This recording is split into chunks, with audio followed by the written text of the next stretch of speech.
be aware of right now is what moment God has given you. What is before you this moment? A lot of us are like the early disciples. We want to live like, children when their parents have left. I'm going to take you back a little bit in your memory.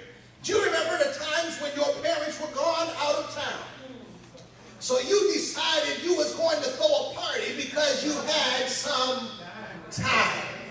While your parents were gone, you'd leave the Frito chip bag open and empty pop cans all around the house and furniture turned upside down. I know y'all know I'm being nice because some of y'all didn't drink pop and you didn't eat Fritos, but whatever it was that you ate or you drank, you knew Mama and Daddy were out of town, and you knew about when they were coming back. So while you were partying, you knew you had time. So what would happen is on that Sunday morning, when you knew Mom and Daddy was about to strike out and get on the highway, you would wake up and tell your friends, you got to go home now. I got to clean up now because my time is almost up. Have I got a witness in here? A lot of us want to live our lives that way when it comes to Jesus. We're watching for the signs.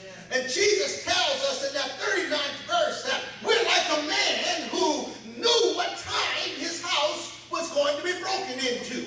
We're like a man who was sitting there waiting for the thieves to come. But reality is, you will not get broken into when you know they're coming. They come when you least. It's about time. This story Jesus tells, he says, it's like a man who is sitting in a gathering, looks at his watch and says, sorry guys, I've got to go. Why? Because there's a guy who's going to break into my house at 9:30. And I want to be there at 9 o'clock so when he comes in, I'll have something ready for him. If you knew your house was going to be broken into, my brothers and sisters, the reality is you would never leave. You would be prepared for the break-in. And Jesus says, in the same way that you know I'm coming back, this is the way you ought to live your life every day. For the Bible says, no man knows the day nor the hour when to see. Some of us think that we have all kind of time. I want you to know you're living on borrowed time. My father got 2 calls this week, 2 funerals back to back, one on Monday, one on Tuesday. One man knew he was sick and felt I better get myself together with the little bit of time I had. But the other man had no clue he was sick. Went to the hospital for a little chest pain. Before they could touch him, he dropped dead. You don't know what kind of... Am I in the right church today? Seems whenever we hear something that happens over in Iraq or over in the Middle East, all of a sudden there's a forecast and the sermons in every church talks about the second coming of Christ. And we blame everything that happens over there as a sign. See, he's coming soon. You heard some folk that as soon as that happened in Haiti, first thing we said is Jesus is on his way back. We'll say things like, this guy's name is the Antichrist. And look at his mother and his father, and it equals a 666. And it's just proof that Jesus is coming back. Well, I got news for you. All of that crisis and all of that stuff does not mean he's coming back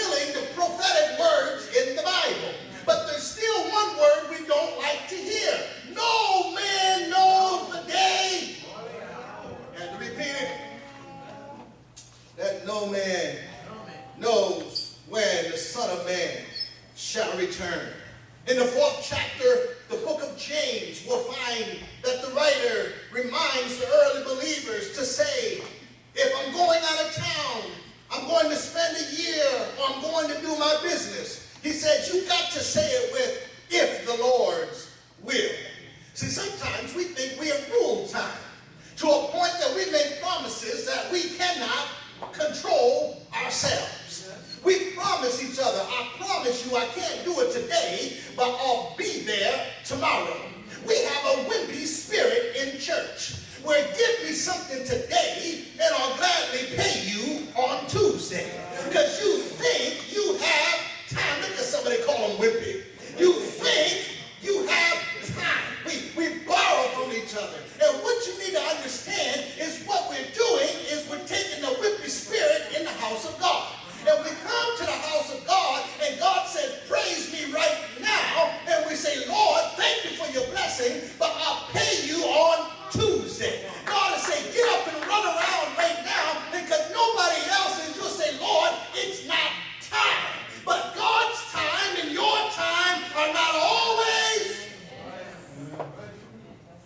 If it were up to you, would you be in the shape you're in right now if you could control time? James says, don't say you got tomorrow covered.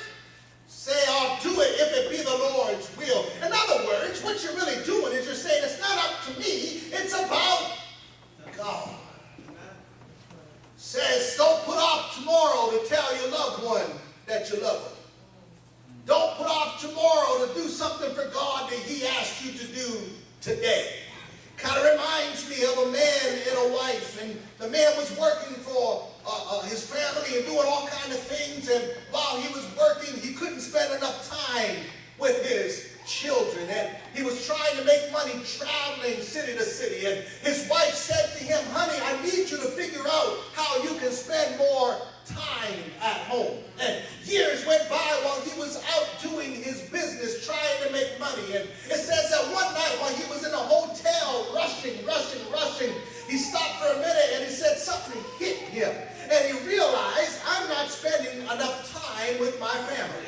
So he left the hotel and went back home. But when he got back home, he ended up to a house that was already empty. And he called his wife and said, where are you? She said, I gave you plenty of time. He said, but I'm back now. She says, I understand you're back and I appreciate that you're back, but it's too late. Look at somebody say, too late. He said, honey, I'm willing to make the changes. She said, thank you. God bless you. But I asked you to change 10 years ago. It's too late. It's almost like we think we have time to a point that we forget that things can happen in the moment and twinkling of an eye. The ambulance can show up at your house or pick you up at your office. You'll look up at a doctor and he'll shake his head and say you don't have much time. I stop by to let you know it doesn't matter what is said on your calendar. It doesn't matter what you write down in the month of May. Things can change in the moment of time. You think you're in control. You think time is yours. We act as though we have everything under control, but Jesus responds and says, you don't have it in control, I have it in control. Some of us treat Jesus to the point that we'll say, Lord, I would come at that time, but I've got a hair appointment. I'll see you when I'm finished. Some of us treat Jesus as if to say, Lord, I would come at that time, but I already scheduled a dinner date. I'll see you when it's over. We make appointments with God as though we control time. I hope somebody's getting this today. God said many are called, but few are. Some of you, God called you to come and just sit in the bench. Y'all didn't catch that. Yeah, every good team has a bench warmer. But watch this, that bench warmer's job is that when he is called or she is called, they will jump off that bench with eagerness and excitement that they get in the game. And they'll go up there and they'll play their best and try and prove to the coach that I deserve to be more. But us, we'll come to church and sit in the bench. And when God calls us, we got stuck. Stuck on the bench.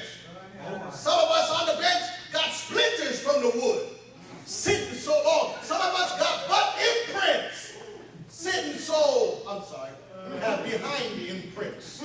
Because we've been sitting